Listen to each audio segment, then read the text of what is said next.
अस्सलाम वालेकुम, I am Wajiha Zainab. Welcome to aspirants channel. आज हम एफएससी बायोलॉजी का कोर्स स्टार्ट करेंगे, जिसमें हम सबसे पहले फर्स्ट ईयर से शुरू करेंगे। उसका पहला chapter cell structure and cell function. Chapter start करने से पहले हम देख लें कि बायोलॉजी है क्या और ये किस तरह से नेचर में हम स्टडी करते हैं बायोलॉजी में। फर्स्ट ऑफ ऑल अगर हम बायोलॉजी देखें तो बायो मीन है लाइफ और लॉजी मतलब स्टडी, स्टडी ऑफ लाइफ और स्टडी ऑफ लिविंग थिंग। हम स्टडी करते हैं नेचर में जो लिविंग थिंग्स हैं उनको, कि वो वर्क कैसे करती हैं और किस तरह से non living things living things के साथ इंटरेक्ट करती हैं और उनका क्या असर होता है उन लिविंग थिंग्स को। ये सारी स्टडी करते हैं बायोलॉजिस्ट। अब मेन इंपॉर्टेंट बात है कि जो लाइफ है वो लाइफ है क्या और क्यों लाइफ है, लाइफ का मतलब क्या है। इस तरह के जो क्वेश्चन है वो बायोलॉजिस्ट स्टडी नहीं करते बल्कि फिलोसफर्स की स्टडी करते हैं।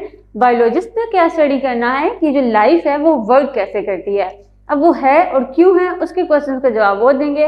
और बायोलॉजिस्ट ने देखना है कि अगर लाइफ है तो वो वर्क कैसे करती है, कौन से ऐसे डिफरेंट फंक्शंस हैं और लाइफ स्टार्ट कहाँ से हुई, ओरिजिनेट कहाँ से हुई। ओरिजिनेशन देखिए हम लाइफ का तो हम बोलते हैं कि जो सेल है वो बेसिक यूनिट है लाइफ का। तो सेल के अंदर कौन कौन से स्ट्रक्चर्स हैं उनको हमने स्टडी करना है।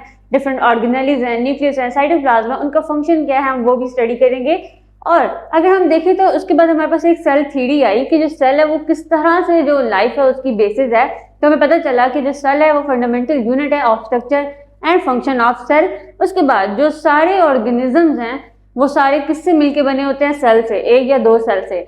और जो तीसरा सेल थ्योरी का मेन पॉइंट है कि जो सेल्स है वो ओरिजिनेट करते हैं फ्रॉम अदर सेल, मतलब एक सेल से दूसरा सेल ओरिजिनेट कर रहा है किससे, to the process of division. Cell को ही बेस बना के हम स्टार्ट करेंगे अपना फर्स्ट चैप्टर का जो टॉपिक है सेल फ्रैक्शनेशन।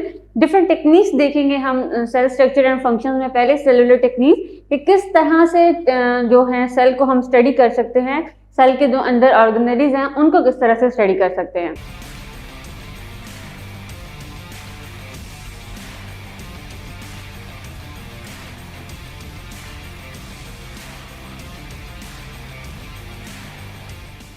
तो चलिए स्टार्ट करते हैं पहली सेलुलर टेक्निक से, जो है सेल फ्रैक्शनेशन।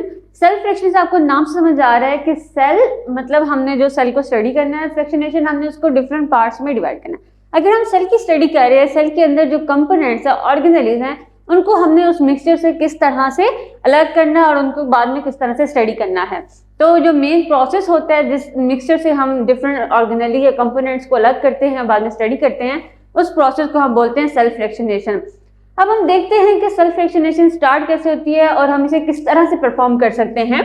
सेल फ्रैक्शनेशन में सेल्स के कंपोनेंट्स को स्टडी करने के लिए, मिक्सचर में अलग करने के लिए जो सबसे पहला हम प्रोसेस करते हैं वो है होमोजेनाइजेशन। ठीक है, होमोजेनाइजेशन क्या है कि जो हमारे पास जो सेल्स हैं उनका हम एक होमोजेनेट मिक्सचर बना लेते हैं। पहले हमने जो सेल्स लेने हैं, हमारे पास जो मिक्सचर है सेल का, हम उससे स्टडी करेंगे। मिक्सचर हमने ले लिया, मिक्सचर से हम क्या करेंगे, उन सेल्स को सेल ग्राइंडिंग की जाती है। ठीक है, ग्राइंडिंग का मतलब क्या है कि जो सेल्स हैं उनको हम एक ब्लेंडर में उनको एक होमोजेनेट मिक्सचर बना लेंगे। जब उस डिफरेंट सेल्स का एक मिक्सचर बन जाएगा जिसको हम बोलते हैं होमोजेनस मिक्सचर, ये होमोजेनस मैस ऑफ सेल्स। ठीक है, जब हमारे पास एक मैस ऑफ सेल्स आ गया है, उस मैस ऑफ सेल्स को अभी हम आगे क्या करेंगे, दूसरा प्रोसेस। अब ये जो मैस ऑफ सेल्स है इसमें होमोजेनस का मतलब होता है कि ये एक यूनिफॉर्म मिक्सचर है। यूनिफॉर्म मिक्सचर है, इस यूनिफॉर्म मिक्सचर में हमने 3 पॉइंट्स देखने होते हैं कि जो हमने मीडियम प्रोवाइड किया है इन सेल्स को, उनकी पीएच, उनकी आयनिक कंसंट्रेशन और टेम्परेचर। ये तीनों पॉइंट जो है वो क्या है, हमारे पास उस मीडियम में बिल्कुल सुटेबल कंडीशन दी गई उन सेल को। अब हमारे पास जब एक होमोजेनेट मिक्सचर आ गया है, उसके बाद हमने इस मिक्सचर में से डिफरेंट जो सेल कंपोनेंट्स हैं उनको अलग कैसे करना है। उसके बाद हम जो हमारे पास जो मिक्सचर आ गया सेल्स का, उसको हम किस तरह से ट्रीट करते हैं।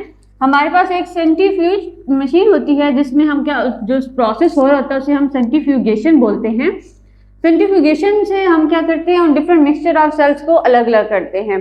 अब ये प्रोसेस होता कैसे है, सेंट्रीफ्यूगेशन मतलब हमने एक मशीन ले ली, जैसा कि आपको पिक में नजर आ रहा है, इसके अंदर एक सेंट्रीफ्यूज रोटर होता है, उसके अंदर हम क्या करते हैं, ट्यूब्स लेते हैं।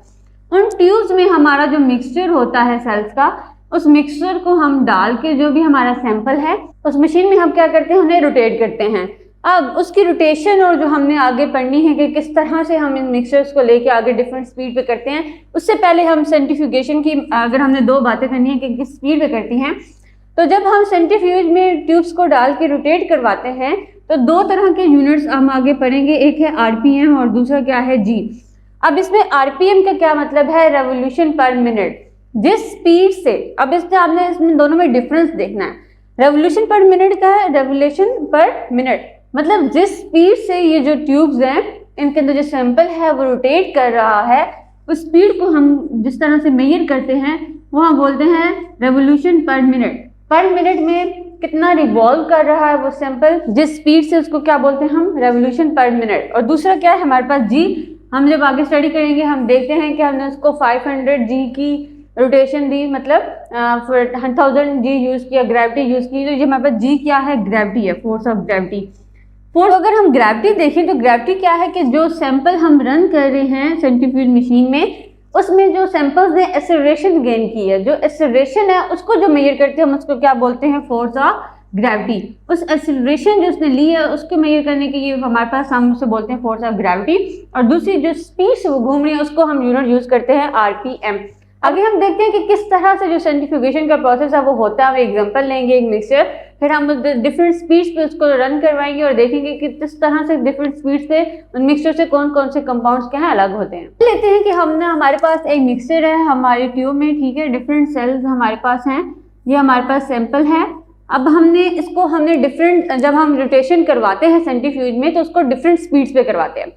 और मैं आपको ये फिनोमेना बताना भूल गई कि जब भी सेंट्रीफ्यूगेशन का प्रोसेस होता है, फॉर एग्जांपल हमारे पास ये फर्स्ट राउंड है, अब हमने इसको फॉर एग्जांपल 1000 जी, अब यहाँ पे 1000 जी यूज करें, इसका मतलब है कि उसको 1000 टाइम्स ग्रेविटी फोर्स मिली है, ठीक है। जब अब इसकी ग्रेविटेशन हमने एक राउंड दिया, उसके बाद हमारे पास क्या आया, एक मिक्सचर आया। इसमें क्या होगा कि जब फर्स्ट राउंड ऑफ जब सेंट्रीफ्यूगेशन की जाती है फर्स्ट राउंड के बाद, उसके बाद क्या होता है कि जो मिक्सचर हमारे पास होता है उसकी एक पैलेट बनती है। जो भी कंपाउंड जो होते हैं, कंपोनेंट्स होते हैं जिनका मास ज्यादा होता है, डेंसिटी ज्यादा होती है, वो क्या हो जाते हैं, नीचे आ जाते हैं, नीचे लोअर लेवल पे, वो एक लोअर लेयर बना लेते हैं। उसके बाद जो कंपाउंड्स, जिन कंपाउंड्स की डेंसिटी कम होती है वो हमारा जो ऊपर सुपरनेटेड होता है उसके अंदर होते हैं। अगर हमने उन कंपाउंड्स को अलग करना है जिनकी डेंसिटी क्या है, कम है, तो हम इसके क्या करेंगे, इस सुपरनेटेड को लेके दोबारा से एक न्यू ट्यूब में देंगे, एक न्यू ट्यूब के अंदर ट्रांसफर करके इस सुपरनेटेड को दोबारा से सेंट्रीफ्यूज करवाएंगे। अब हमने इसको स्पीड हमने इसकी बढ़ा दी, फॉर एग्जांपल हमने 2000 ग्रेविटी कर दी है, ठीक है। तो अब इससे क्या होगा कि अब इस सुपरनेटेड के अंदर जो कंपाउंड्स होंगे अब उनकी डिफ्रेंसिएशन होगी। सेंट्रीफ्यूज एक्चुअली एक ऐसा प्रोसेस है जिसमें हम सेल की डेंसिटी और उसकी साइज की बेसिस पे उनको डिफ्रेंशिएट करते हैं या उनको अलग अलग करते हैं। अब हमने पहले 1000 की स्पीड दी थी, 1000 की ग्रेविटी दी थी, तो हमारे पास जो साइज जिन कंपोनेंट्स का ज़्यादा था उन्होंने एक पैलेट बना ली, ठीक है। उसको हम बोलते हैं पैलेट, जो भी नीचे डब्ल्यूएस बन जाता है सेल ट्यूब के, और जो ऊपर हमारे पास क्या है, सुपरनेटेड। अब हमने उन कंपाउंड्स को स्टडी करना है जिनका जो साइज है वो कम है, तब सुपरनेटेड को दोबारा से हमने नई ट्यूब में ट्रांसफर किया, दोबारा से हम इसे एक राउंड देंगे। इससे क्या होगा, दोबारा पैलेट बनेगी। अब इसमें वो कंपाउंड्स आएंगे जब उस सुपरनेटेड में जिनका मास क्या था, ज़्यादा था, उन्हें डेंस थे, वो नीचे आ गए, और दोबारा से जो ऊपर जिनका मास क्या था, कम था, जो डेंसिटी कम थी, लेस डेंस थे, वो किस में आ गए, हमारे पास सुपरनेटेड में। अब लेकिन अगर फॉर एग्जांपल हम ले कि जब हमने फर्स्ट राउंड किया तो हमारे पास जिनका मास ज़्यादा था उनमें हमारे पास न्यूक्लियाई आ गया, ठीक है, इस तरह से। और उसके बाद जब हमने दोबारा राउंड किया तो अब हमारे पास कोई सेल ऑर्गेनेली आ गई, फॉर एग्जांपल हम क्या है कि माइटोकॉन्ड्रिया आ गया। लेकिन हमें राइबोसोम्स चाहिए जिनका मास क्या है, डेंसिटी क्या है, सबसे कम है। इसके बाद हम दोबारा सुपरनेटेड को नई एक ट्यूब में ट्रांसफर करेंगे, दोबारा से हम उसे फॉर एग्जांपल अब हमने 5000 की ग्रेविटी दे दी है, तो फिर इसमें क्या होगा, दोबारा से पैलेट बनेगी जो जिनका मास क्या होगा, ज़्यादा होगा, डेंस होगा, अब इस सुपरनेटेड में से। और दोबारा से सुपरनेटेड को अगर हमने और हमें लेस चाहिए तो फिर क्या होगा कि दोबारा से उसे नई ट्यूब में, इस तरह से हम सुपरनेटेड को ट्रांसफर करते रहते हैं जब तक कि हमें जो डिजायर्ड कंपाउंड चाहिए, कंपोनेंट चाहिए, वो मिल ना जाए। और अगर हमारा डिजायर्ड कंपाउंड जो था वो राइबोसोम था, वो अगर हमें इस स्पीड पे मिल गया है, हमने राइबोसोम्स को स्टडी करना था, फॉर एग्जांपल हमने जब उसे 8000 ग्रेविटी की फोर्स दी थी, उसके बाद हमारे पास जो भी हमारे पास ये पैलेट बनी थी, अब वो जो पैलेट में हमारे पास क्या आए थे, राइबोसोम्स आए थे। अब हमने इस स्टेज पे क्या करना है, सुपरनेटेड को गिरा देना और जो पैलेट है उसको प्रिजर्व कर लेना है और उसे आगे जिस तरह से हमने एक्सपेरिमेंट्स में उसको लेके चलना है उस पर दोबारा एक्सपेरिमेंट्स करेंगे और स्टडी करेंगे। तो ये एक प्रोसेस था सेंट्रीफ्यूगेशन का, जिसके जरिए हम जो जब भी सेल के मिक्सचर्स में हम स्टडी करते हैं कंपोनेंट्स को, उनकी डेंसिटी और उनके साइज की डेंसिटी, जिनकी डेंसिटी ज्यादा होगी वो पैलेट पहले बना लेंगे, ठीक है, और जो जिनकी डेंसिटी कम होगी वो सुपरनेट में। अगर हमने ऐसे कंपाउंड स्टडी करने हैं, इस तरह से हमने डिफरेंशिएशन करनी है कि हमारे पास लेस डेंस वाले कंपाउंड है, तो हम क्या करते हैं, सुपरनेटेंट को ट्रांसफर करते रहते हैं और डिफरेंट राउंड स्पीड के देते रहते हैं, और एंड पे हमें हमारा डिजायर्ड कंपाउंड या जो डिजायर्ड हमारे पास कंपोनेंट है वो मिल जाता है। और अगर हम सेंट्रीफ्यूगेशन कोफिशिएंट की बात करें तो हमारे पास सेंट्रीफ्यूगेशन कोफिशिएंट हमारे पास क्या है, यूनिट हमारे पास स्वेरबर्ग है, ठीक है। ये आपने याद करना है कि इसका सेंट्रीफ्यूगेशन कोफिशिएंट हमारे पास यूनिट कौन सा है, स्वेरबर्ग। और जिस तरह से अभी मैं आपको राइबोसोम की एक इंटरेस्टिंग बात बता दूं कि राइबोसोम अगर हम स्टडी करें तो हम राइबोसोम्स को जिस तरह डिफरेंशिएट करते हैं, हम कहते हैं हमारे पास 70S है और दूसरा क्या है 80S, ठीक है। इस तरह से राइबोसोम्स को देखते हैं। लेकिन जब हम एक राइबोसोम को देख रहे हैं 70S, तो हमें पता है कि जो 70S हमारे पास राइबोसोम है उसके अंदर 2 सब यूनिट्स होती हैं, एक 50S होता है और एक 30S होता है, ठीक है। अब ये 2 सब यूनिट्स जब मिलती हैं तो मिलके बनाती है हमारे पास 70S।